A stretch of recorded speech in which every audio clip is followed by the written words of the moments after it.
Ahora sí. Entonces vamos a empezar ahora estudiando el primer libro, no, perdón, el primer capítulo de Mateo.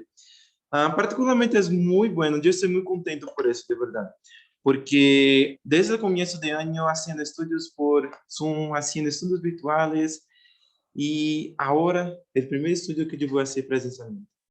Entonces, yo estoy muy contento de verdad por tener esta oportunidad y yo espero que este estudio sea de bendición como fue para mí mientras yo estaba haciendo a él.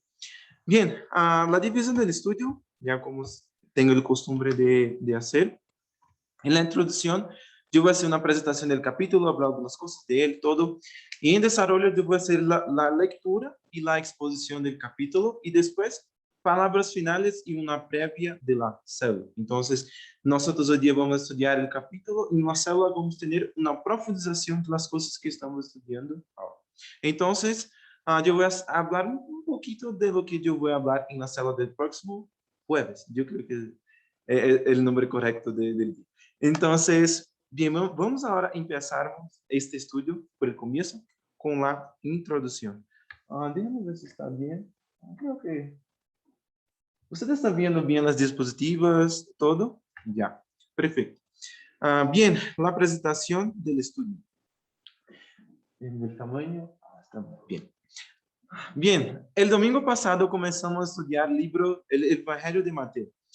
Antes de estudiarmos este libro, estuvimos estudiando al respecto de los apóstoles durante 23 semanas. Y este ciclo de estudios terminó en el día 12 de este mes, o sea, en la profundización justamente del día jueves. Ahora nosotros vamos a estudiar el primer libro del Nuevo Testamento. Entonces, entre el último libro del Antiguo Testamento hasta este primer libro, tuve ¿cómo podemos decir? Un período que é chamado intertestamentário, não sei se é assim que se diz em espanhol, pero tiene un período entre aproximadamente 400 anos que o período de silêncio, que não tuve profetas e todo isso. Então, aliás, surgiu dos fariseus, essas coisas, todo. Eu não vou falar disso, mas solamente algumas curiosidades, ¿ya? Bien, y yo estoy muy animado para hablar de este libro. Vamos ver muchos detalles, vamos ver parábolas, vamos ver muchas cosas y también muchas enseñanzas de la persona que es el mayor mestre que tenemos acá, que pasó por acá en la tierra, que es nuestro mestre Jesucristo. Ah, pero nosotros no vamos a tener enseñanzas solamente venidas de Jesús. Como nosotros sabemos que tiene muchas personas que están allá en aquel tiempo, todo, y hay mucha gente que también puede traer enseñanza para nosotros. Y acá en este capítulo muestra justamente esto. En ese primer capítulo tiene una enseñanza de una otra persona que aún no era Jesús, porque Jesús estaba naciendo. La persona era José. Bien, como yo hablé ahora, ¿eh? Yo voy a leer lo que está acá en la diapositiva.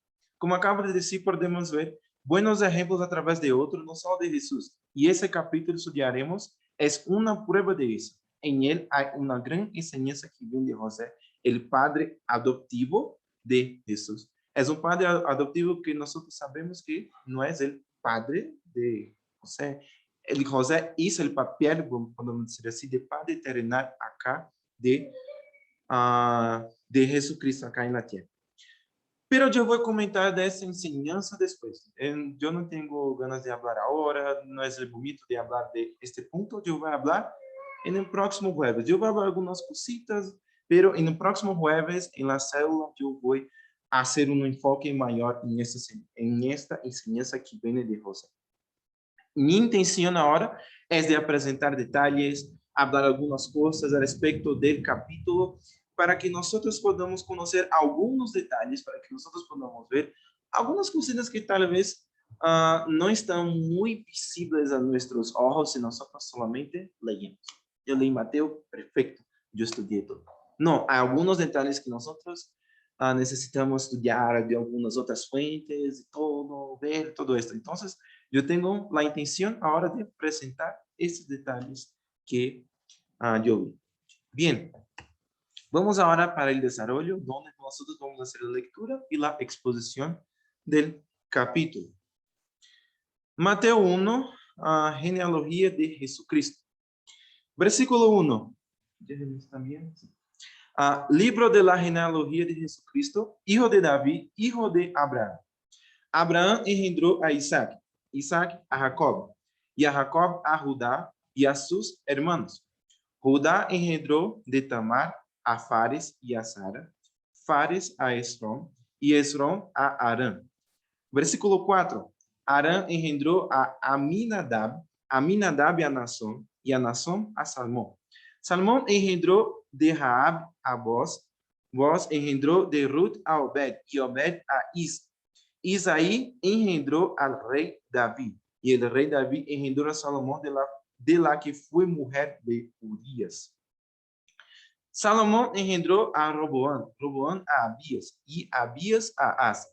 Asa engendró a Josafat, Josafat a Joram, y Joram a Uzías. Versículo 9. Uzías engendró a Jotam, Jotam a Acaz, y Acaz a Ezequías. Ezequías engendró a Manasés, Manasés a Amón, y Amón a Josías. Josías engendró a Jeconías y a sus hermanos en el tiempo de la deportación a Babilonia. Después de la deportación a Babilonia, Jeconías engendró a Salatiel, y Salatiel a Zorobabel. Versículo 13. Zorobabel engendró a Abiud, Abiud a Eliakim, y Eliakim a Azor. Azor engendró a Sadoc, Sadoc a Aquim, y Aquim a Eliud. Eliud engendró a Eleazar, Eleazar a Matán, Matán a Jacob, y Jacob engendró a José, marido de María, de la cual nació Jesús llamado el Cristo. De manera que todas las generaciones desde Abraham hasta David son 14. Desde David hasta la deportación a Babilonia, 14. Y desde la deportación a Babilonia hasta Cristo, 14. 18. Nacimiento de Jesucristo. El nacimiento de Jesucristo fue así. Estando desposada María, su madre, con José, antes que se juntase, sí se halló que había concebido del Espíritu Santo. José, su marido, como era justo y no quería infamarla, quiso dejarla secretamente. Versículo 20. Y pensando él en esto, he aquí un ángel del Señor le apareció en sueños y le dijo: José, hijo de David, no temas recibir María tu mujer, porque lo que en ella es engendrado del Espíritu Santo es. Y dará a luz a un hijo y llamará su nombre Jesús, porque él salvará a su pueblo de sus pecados. Todo esto aconteció para que se cumpliese lo dicho por el Señor por medio del profeta, cuando dijo: he aquí una virgen concebirá y dará a luz a un hijo, y llamará su nombre Emmanuel, que traducido es Dios con nosotros. Versículo 24 y lo último 25. Y despertando José del sueño, hizo como el ángel del Señor le había mandado, y recibió a su mujer, pero no la conoció hasta que dio a luz a su hijo primogénito, y le puso por nombre Jesús. Bien, esto fue la lectura todo el capítulo. Entonces ahora nosotros leemos juntos, vimos juntos acá todo el primer capítulo del libro, el primer libro del Nuevo Testamento, el libro de Mateo. El capítulo corto, como ustedes vieron, tiene 25 versículos y está dividido en dos partes. Entonces, la primera parte tiene la genealogía, donde nosotros, no sé, a mí, yo tengo costumbre de mirar la genealogía y tener un poquito de dificultad de leer. Entonces, mirar el nombre. Entonces, yo tengo un poquito de dificultad para leer. Entonces, la primera parte fue la genealogía y la segunda parte habló del nacimiento de Jesús. Bien, si nosotros estudiamos los evangelios, ya podemos ver Mateo, Marcos, Lucas, Juan. Si nosotros leemos este evangelio, vemos que tienen historias que son la misma, pero son habladas de una manera diferente. Entonces, generalmente tiene una historia acá, que acá tiene algunos detalles que el otro no tiene y alguna cosa así. Y la genealogía de Jesús es una prueba de esto. Lucas 3, si ustedes quieren leer, Fabio, yo quiero leer la genealogía de Jesús en otro libro. Perfecto. Lucas 3, el versículo 23 hasta el versículo 38 también tiene la genealogía de Jesús. Pero allá sí comienza en una orden inversa. Entonces, mientras que acá en Mateo comienza a hablar desde el primero hasta Jesús, allá en Lucas comienza desde Cristo y va hasta el primero. Entonces, solamente esta particularidad. Entonces, la genealogía y una otra cosa, generalmente las genealogías están más presentes en el Antiguo Testamento. En el Nuevo Testamento solo tiene dos, esta que nosotros leemos ahora y esta ahora de Jesús. Y a la otra es en Lucas 3. Las dos genealogías que tiene el Nuevo Testamento son solamente las genealogías de Jesús, presentes en Mateo, que leemos ahora, y en Lucas 3. Bien, ¿cuál es la intención del autor de poner la genealogía acá? Bien, la intención es que mostrar que Jesús es un verdadero rey. La intención es mostrar que Jesús es uno descendiente de David. Y como Dios había prometido, la genealogía presente en Lucas probablemente sea para mostrar la misma cosa, ¿ya? Para que las personas vean que Jesús era un rey, era la persona que tenía el reinado, todo por derecho, por ser uno descendiente de David. Aunque en Lucas es un poco diferente la genealogía como fue escribida y todo, ya tiene las mismas intenciones. Allá tiene un poquito más en la genealogía de José. Acá tiene un poquito más la genealogía de María, ¿ya? Entonces, bien, las dos tienen este objetivo, mostrar que Jesús era un descendiente de David. Esta era la intención de la genealogía. Bien, cuando yo estaba hablando en el comienzo, yo hablé que la enseñanza que tiene en ese capítulo viene de José, el padre adoptivo de Jesús. ¿Por qué yo estoy diciendo padre adoptivo? Porque nosotros sabemos que Jesús es el Hijo de Dios y que Cristo no vino de José. Cristo no fue alguien, no fue una persona que vino, que fue, como puedo decir, una participación de José para que él estuviese allá, para que él fue engendrado en María. Entonces, es por esa razón que José es el padre adoptivo. Es como decir que él hizo como puedo decir, él hizo el papel de padre acá en la tierra, ¿ya? Y, alguna cosa. Entonces, y es una cosa interesante porque, mire, si nosotros, cuando leemos la genealogía, en la genealogía no está diciendo que Jesús es hijo de José. No está diciendo esto.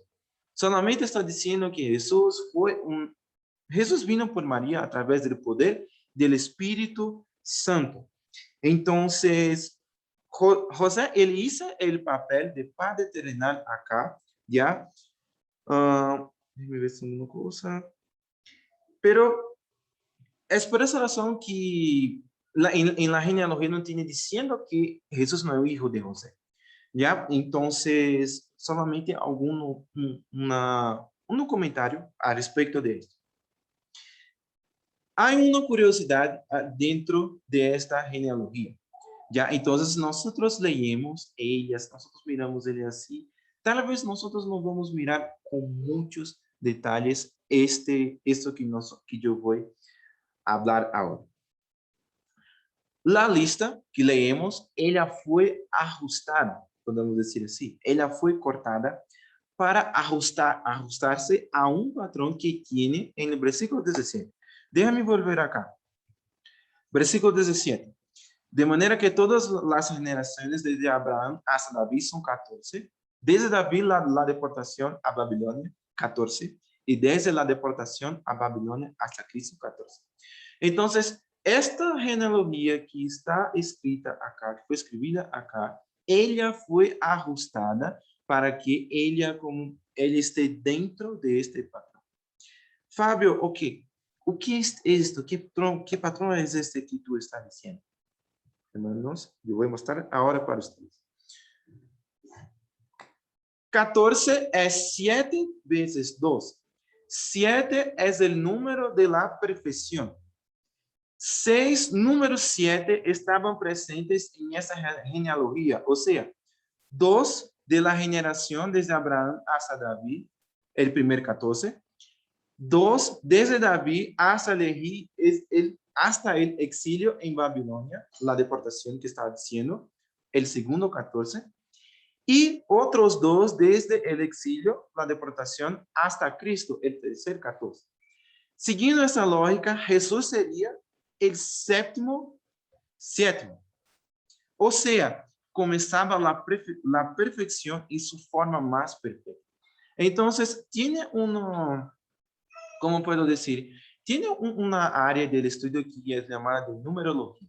Entonces, si habla un poco al respecto de eso, yo no tengo ganas de hacer una profundización muy grande al respecto de, este, de esta parte ya, pero el número tenía un significado muy grande y todo esto. Y el número 7 tenía la representación de la perfección. Entonces, cuando la genealogía que nosotros leímos fue escribida, ya probablemente es seguro decir que él tenía esto acá en mente. O sea, Jesús sería el séptimo, sería, ¿cómo puedo decir? El séptimo estaba empezando. Era la perfección en su forma más perfecta. ¿Ya? Entonces, un detalle que a mí me pareció muy interesante mientras cuando yo estaba estudiando, yo nunca había pensado en esto. Y esto nos muestra que la Biblia tiene muchos detalles y que necesita nuestra atención para estudiarla. A las veces nosotros estamos estudiando, estamos leyendo y leí, ahora yo estudié todo, yo sé de todo.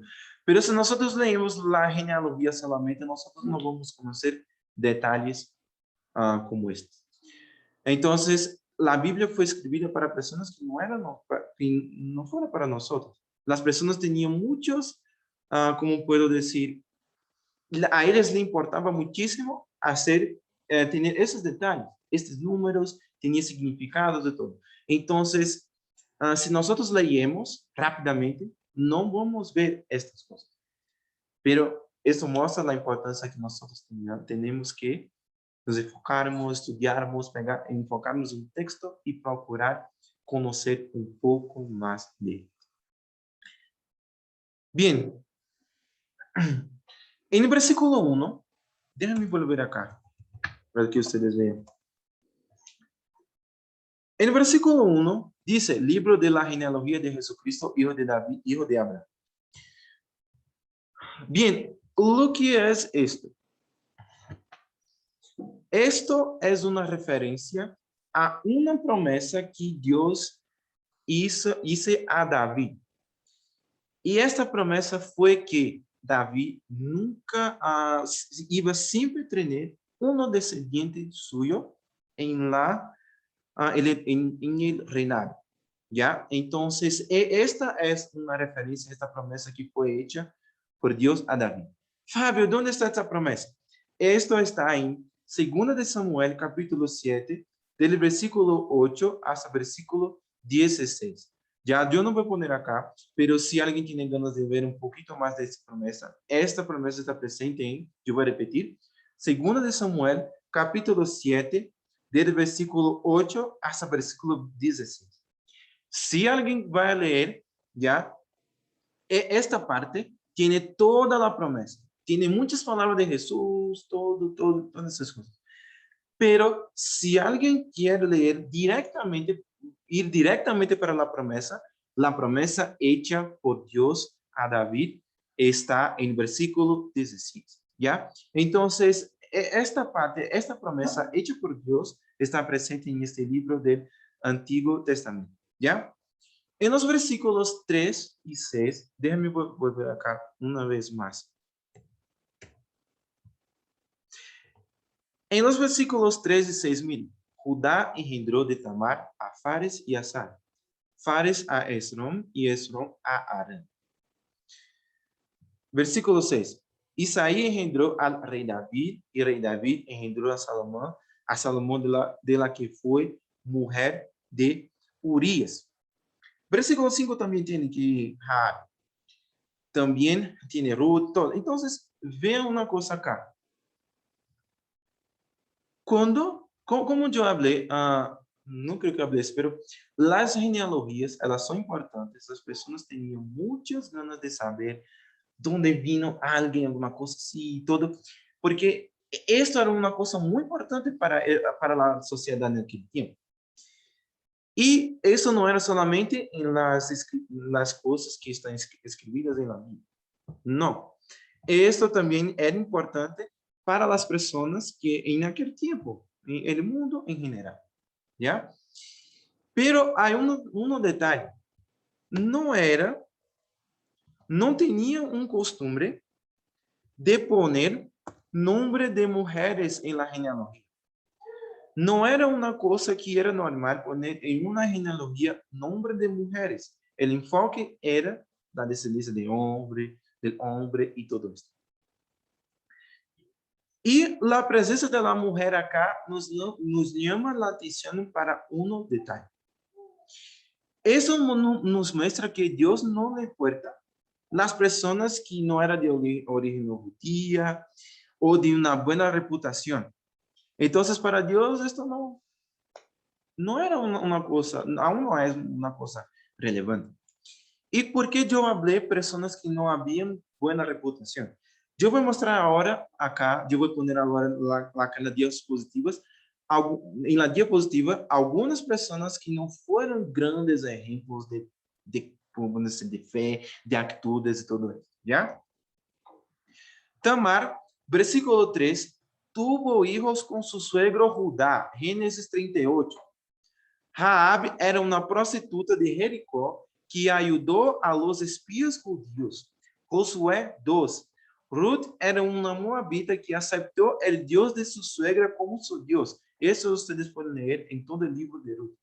E a madre de Salomão era Betsabé, a mulher com la que David cometeu um adultério. E esta história está em 2 de Samuel 11. Então, miren o que está acá em la diapositiva. Vean que no eran personas que fueran grandes ejemplos. Entonces, hablando un poquito de Tamar, ella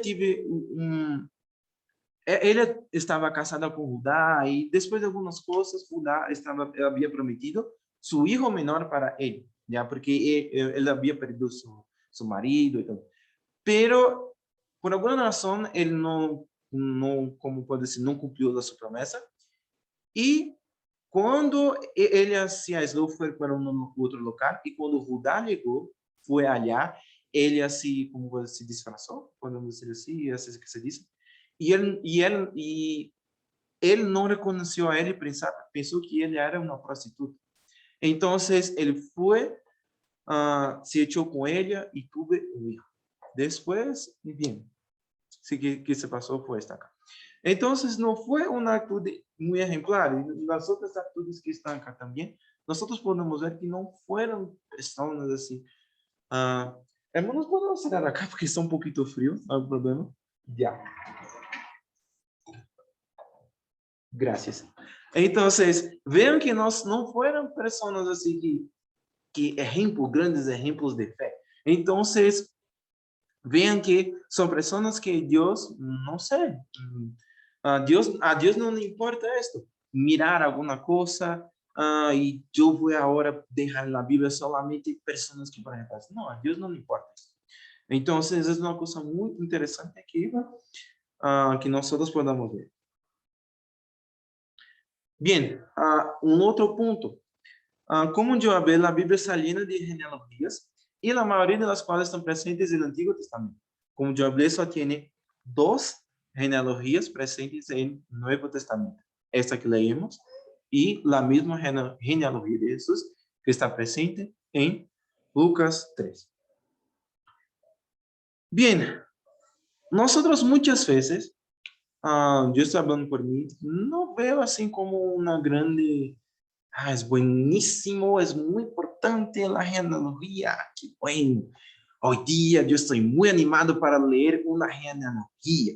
No tengo mucho tiempo como cristiano, tengo 5 años, va a ser, si es 2020 ahora, en el próximo año. Pero en este tiempo corto, yo nunca tuve ganas de, hoy día yo desperté con una voluntad de leer una genealogía. Yo no, nunca mi vida como cristiano, yo hice eso, ¿ya? Y yo vi algunas cositas, algunos comentarios alguna vez y vi que eso no es una particularidad mía. Tiene algunas personas también que a ellos no les gusta mucho leer la genealogía.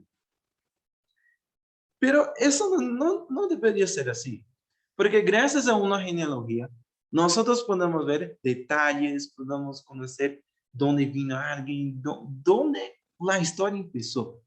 Y es interesante porque en la genealogía, en Lucas, la última persona que tiene en la genealogía es Adán. Entonces, desde Jesús hasta Adán, se hace esta genealogía. Entonces, es una cosa muy interesante. Y vamos conociendo poquito a poquito del primero hasta el último. Y eso es una cosa muy interesante. Para las personas de aquel tiempo era diferente. Nosotros no, un poco aburrido. Me recuerdo que una vez estaba viendo un hermano y dijo, él miró y, pucha, toca a mí una genealogía. Yo que yo voy a hablar de una genealogía.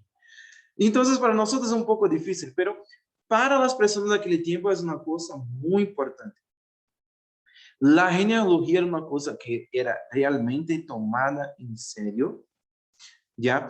Y era una cosa muy interesante para las personas de aquel tiempo. Las personas les gustaba y era muy importante que ellos escuchasen de dónde alguien vino desde el comienzo hasta aquella persona. Entonces, nosotros, creo que sería bueno si nosotros empezamos a mirar las genealogías como algo importante de nuestro estudio. Porque nosotros podemos ver, nosotros podemos compreender, nosotros vamos saber dónde vino aquela persona, dónde era la origen del comienzo de todo. Entonces, esa es una cosa muy interesante. ¿Y sabe por qué también un otro punto que la importancia de la genealogía acá, en este capítulo que leemos? Como yo hablé, estas palabras no fueron escritas directamente para nosotros. Nosotros podemos leer, vamos leer y traer enseñanzas, pero no fueron palabras escritas directamente para la iglesia de Cristo en Monte. No, fueron palabras para personas de aquel tiempo. En aquel tiempo, para los judíos, ellos no iban a llevar a Jesús en serio si ellos no, si ellos no soubessem, não sei como se diz, se eles não conhecessem a origem de Jesus e eles vissem que Jesus foi um descendente de Davi. Então, os judíos não iam tomar em sério Jesus. Sei que não foram todos os judíos que não tomaram em sério, mas aunque não foram todos, não foram muitas pessoas, não sei, seriam menos pessoas que iban a creer en Jesús si esas personas no conocen la genealogía de él y dicen que Jesús es uno descendiente de David. Entonces, aunque nosotros hoy día no necesitamos saber eso, David para nosotros es alguien que vemos y es un ejemplo para nosotros, pero no tiene esta representación tan fuerte como tuve para aquel pueblo en aquel tiempo. Pero aún es importante sí, que nosotros que nosotros empezamos a estudiar las genealogías. Bien, después de la parte de la genealogía, ya entonces hablamos un poco ahora de la primera parte del capítulo, vamos ahora a hablar de la segunda parte. Después de la parte de la genealogía, viene la parte sobre el nacimiento de nuestro Salvador, nuestro Señor Jesucristo. En el pasaje está escrito el nombre de Jesucristo, pero acá hay una observación. Jesús era su nombre en la tierra, su nombre terrenal. Cristo era el título de su oficio como Salvador. Estos nombres no eran utilizados juntos como uno único nombre hasta después la ascensión. Entonces, Jesús era, ya, Jesús. Jesús es el Cristo. Jesús es el Cristo, alguna cosa así. Pero después de la ascensión, estos nombres fueron colocados juntos. Entonces, después que Jesús volvió para los cielos, es que las personas estaban llamando a Jesucristo como un único nombre. Bien, las diferencias en las genealogías presentes en Lucas y Mateo proporcionan enfoques distintos. Mientras que Lucas se enfoca en María, Mateo se enfoca en José, un descendiente de David. José adoptó a Jesús, como mencioné anteriormente. Y esto hizo que Cristo se convirtiera en descendiente de David, como las escrituras requieren. Ya entonces hay un requisito que Jesús fuera un descendiente de David. Entonces, por esa razón que José hizo este padre y haciendo este papel de padre, él era uno descendiente de David. En el versículo 22, se dice que los eventos que leemos sobre el nacimiento de Jesús sucedieron para cumplir lo que el Señor dijo a través del profeta. Y las palabras, ¿qué profeta es este? Las palabras que están diciendo esto de acá están presentes en Isaías 7:14. Isaías 7:14 habla directamente de eso, que Jesús iba a venir de una virgen, todo esto, ¿ya? Entonces, yo voy a leer una vez más y acá está. Isaías 7:14 está diciendo, es donde está esta profecía que está presente en el versículo 22 del capítulo 1 de Mateo. En el versículo 18, se dice que María estaba comprometida a José como un matrimonio. Pero ellos aún no estaban casados. ¿Ya? Entonces, ¿qué es esto? Bien, hoy día, no sé, tiene un nombre, riesgo, no sé, riesgo, me olvidé el nombre. Pero ¿cómo puedo decir? El compromiso, ¿ya? Es una cosa que yo voy allá y pongo un anillo en el dedo de una chica y, hoy no te amo más, yo no te quiero más. Solamente con mis palabras, con mi boca, este compromiso es desfecho. Pero en aquel tiempo no era así. Cuando yo voy a hacer una adaptación. Si un chico en aquel tiempo llega para una chica y pone un anillo en su dedo, había un comprometimiento legal. Y esta cosa no es solamente desfecha, solamente con una palabra. No. Tenía que ser hecho una cosa como un divorcio. ¿Ya? Entonces tenía este comprometimiento legal que tenía en aquel tiempo. La pareja tenía una obligación legal entre ellos. Y como el matrimonio, como yo hablé, solamente podría romperse con divorcio. José y María en aquel momento aún no estaban casados, pero ya tenían podemos decir, contrato. Ellos ya tenían este compromiso uno con el otro, gracias hermanos, un compromiso uno con el otro. Entonces, por esa razón que tal vez algunas versiones dicen que José era marido de María, pero ellos aún no estaban casados.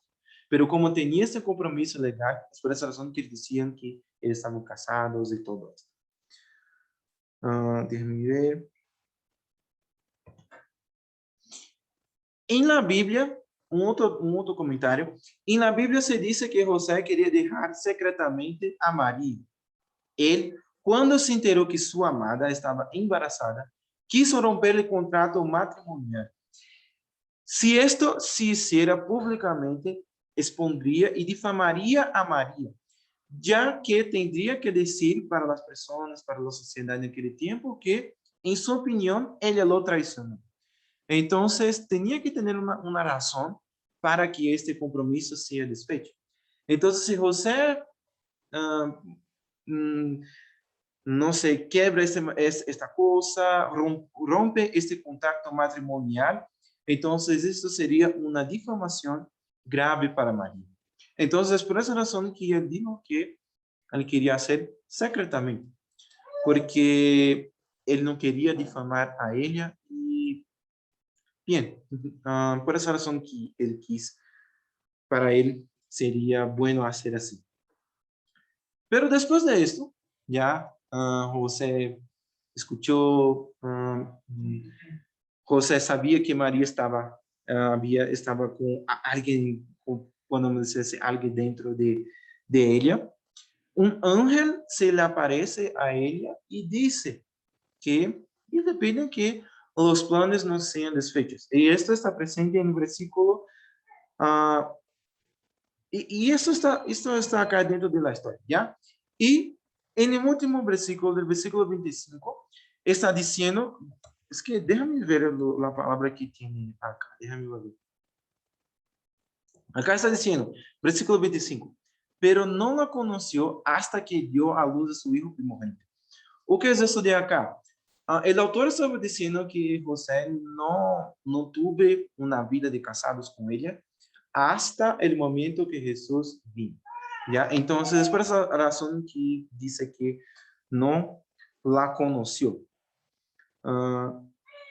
Y en el versículo 25 habla esto, pero tiene algunas otras partes justamente de ese libro de Mateo que muestra también esto, que después del nacimiento de Jesús, ellos dos tuvieron una vida como pareja. Entonces, fueron enfrente y tuvieron sus, ¿cómo puedo decir? Su vida.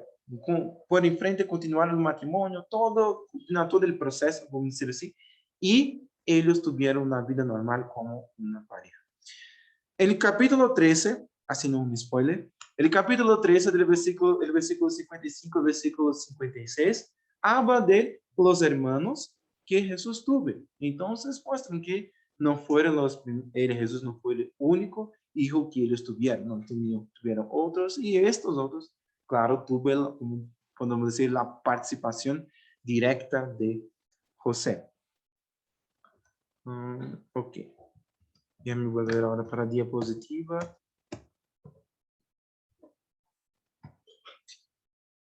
El nacimiento de Jesús sin la acción de un hombre terrenal es algo realmente impresionante. Es una cosa así que es muy, muy chévere. Pero, ¿cómo puedo hablar? Pero la énfasis que se debe dar acá no es en este hecho. La énfasis que cuando nosotros miramos esto no es en el facto de que Jesús vino de una virgen. ¿Ya? Y eso es una cosa que sí merece nuestra atención. Claro, es una cosa que nosotros debemos mirar, poner nuestra atención en todo esto, ¿ya?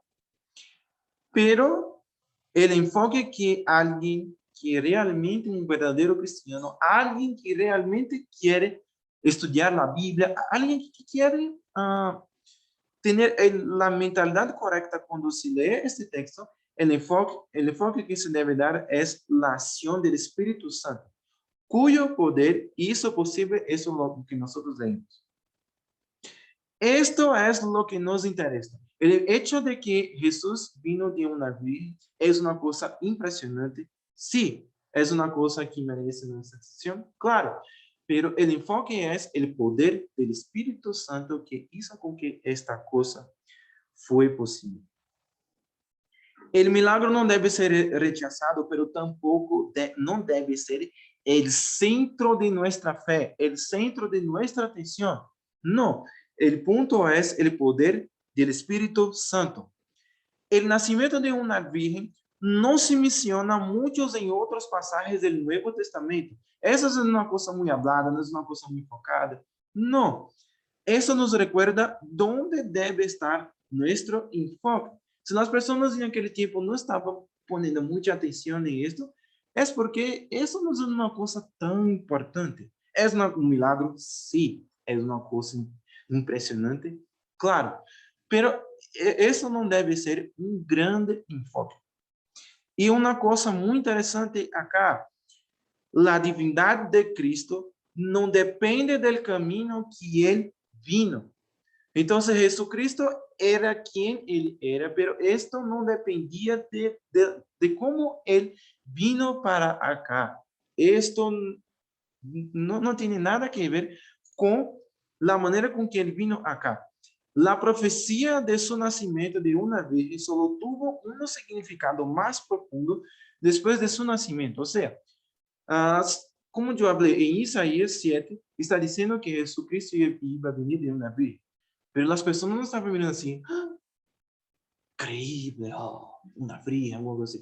No, ellas escucharon aquella cosa, fue una cosa impresionante, sí. Pero eso no fue un motivo de adoración. Esta virgen es una cosa. No, eso fue un milagro que las personas escucharon y todo bien. Y esto só tuvo un significado más profundo. No es un significado de adoración de una cosa, pero tuvo un significado un poco más profundo después del nacimiento de Cristo. Un detalle interesante que tiene está en Marcos 6, versículo 3. Dice, Jesús estaba diciendo que Jesús era hijo de María. Pero esto no es una cosa para un orgullo, una cosa que, hermoso, qué cosa. No, esto probablemente ella estaba haciendo no fue una declaración para exaltar a María, pero fue un insulto. Cuando estaba diciendo que Jesús era hijo de María, probablemente esto fue un insulto, basado en un rumor que se había en aquel tiempo, probablemente, que Jesucristo no era un hijo directo de José.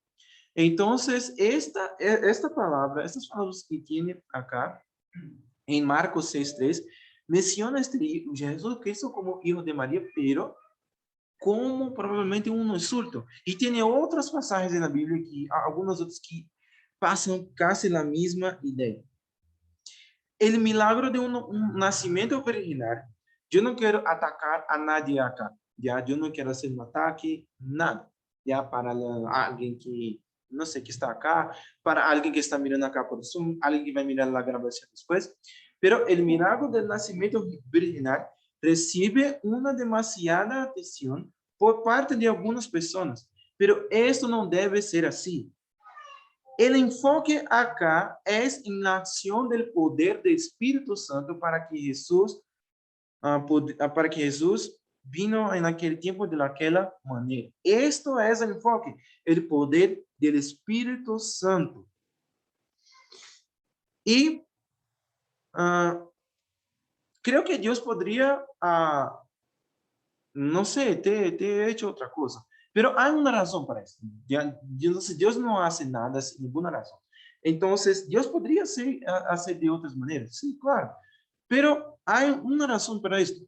Entonces, nosotros no debemos poner el enfoque en la manera con que Jesús vino y no colocar la santidad, el poder de Él como como si dependiese de esta manera con que Él vino para acá. No, la manera fue una cosa que Dios escogió y todo esto.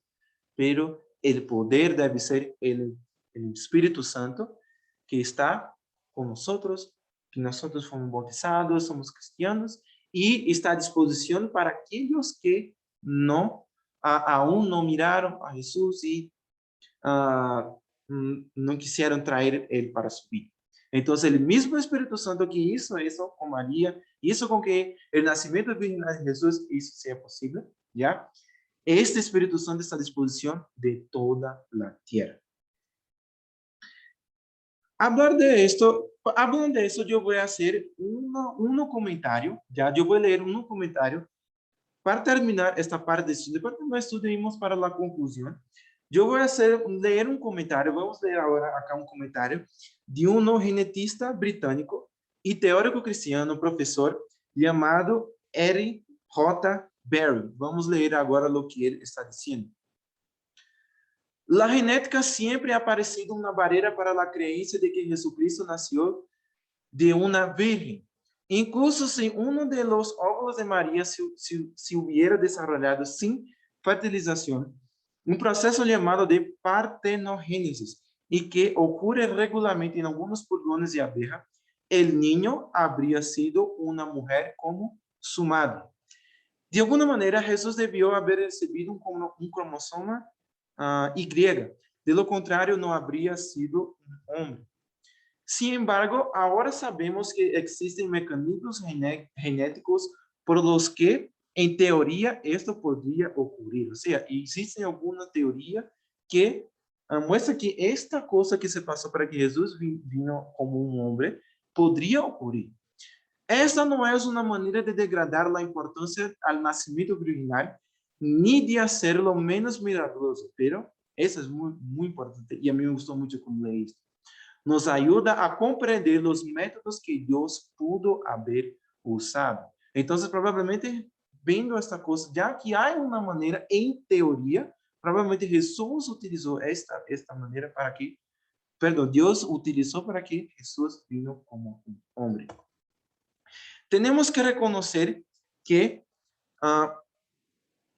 tenemos que reconocer que para que Cristo sea completamente divino, necesitaba ser diferente de alguna manera. Entonces Jesús no podría venir como un hombre como otro. Ser una persona divina, diferente de todo, Jesús no podría venir como un hombre normal. Para traer a su hijo al mundo, Dios podría, así decirlo, haber chasqueado los dedos y haber creado un bebé completo. Pero Cristo era completamente humano y al mismo tiempo completamente Dios. Entonces eso nos dice que tuvo una madre normal, pero un padre divino. No tengo ningún problema con el hecho de que Jesús nació de una virgen. Para mí, esta es una necesidad teológica. Entonces, el nacimiento virginal de Jesús fue posible gracias a la acción del Espíritu Santo. Pero eso no debe ser nuestro enfoque. ¿Ya? Y que nosotros pongamos enfoque en lo que es realmente importante, que es el poder del Espíritu Santo que está con nosotros, que está disponible para toda la humanidad. En la conclusión, algunas palabras finales y la previa de la salud. En este capítulo han sucedido cosas impresionantes. A mí me gustó mucho estudiar este capítulo. Y si no miramos un poco más fondo, si nosotros leemos con un poquito más de calma, un poquito más de atención, nosotros estas cosas van a pasar despercibidas. La acción del Espíritu Santo en la vida de María fue una cosa impresionante, fue una cosa buenísima, fue una cosa muy, muy hermosa. Y también la preocupación del autor en poner una genealogía para mostrar que Jesús es uno descendiente de David, para que Jesús podría ser respetado por las personas de aquel tiempo. Eso fue una cosa muy, muy buena. Todas esas cosas nosotros podemos ver a través de este estudio y debemos meditar en cuán importante que son estas cosas. Tanto la preocupación de poner cosas para que las personas puedan confiar en Jesús, como también cuán grande es la acción, cuán grande poder tiene el Espíritu Santo para que, y es por esa razón que fue que este momento, que esto fue posible, ¿ya? Para que Jesús vino de aquella manera. El camino que él vino no debe ser el centro de atención, ya que este no es un requisito previo para su naturaleza divina. El nacimiento original puede ser demasiado enfocado por algunas personas, pero el enfoque del verdadero cristiano debe estar en el poder de Dios, porque fue gracias a esto que todas esas cosas que leímos, la manera con que Jesucristo vino, fue posible. También debemos prestar una atención en una cosa, hermanos. Debemos prestar la atención en José. José había recibido una ordenanza divina al respecto de lo que debía hacer. O sea, José, no hagas esto. Lo que se pasó con María fue una acción del Espíritu Santo. Entonces José había escuchado esto de Dios a través de un ángel, ¿ya? Y aunque esto podría traer malas consecuencias, tanto para él como también para ella, entonces mira, como yo hablé, Marcos 6:3 está diciendo que Jesús, hijo de María, probablemente como un insulto. Entonces probablemente él sabía que esto podría se pasar. Pero él fue y siguió adelante. Él fue, escuchó y yo sé que esto va a ser difícil o alguna dificultad, y fue allá y siguió adelante. Recibió una dirección del Señor y fue hacerlas sin cuestionar. Muchas veces actuamos haciendo exactamente lo contrario. Muchas veces vemos lo que Dios está queriendo que nosotros hagamos. Dios, yo voy a orar aquí, acá, y recibo una respuesta.